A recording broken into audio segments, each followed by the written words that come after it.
कुछ खबरें कारोबारी दुनिया से आपको बताएं। रवां साल पावर सेक्टर का कर्ज मजीद 100 अरब रुपए भरेगा, प्लान IMF के साथ शेयर। रवां माली साल पावर सेक्टर का गर्दिशी कर्ज मजीद 100 अरब रुपए भरने का, जिसका प्लान IMF के साथ शेयर कर दिया गया है।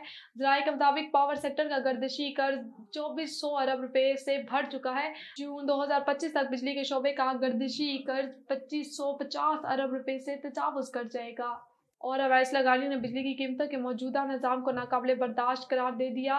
वज़ीर तवानाई अवैस लगानी ने कहा है कि बिजली की कीमतों का मौजूदा निज़ाम नाकाबिले बर्दाश्त है, जिससे मुल्की तरक्की को नुकसान पहुँच रहा है। वज़ीर तवानाई अवैस लगानी ने गुफ्तगू करते हुए कहा है कि बिजली की कीमतों में कमी के लिए हुकूमत IPP से मुआहिदों पर नज़रसानी के लिए मुज़ाकरात कर रही है।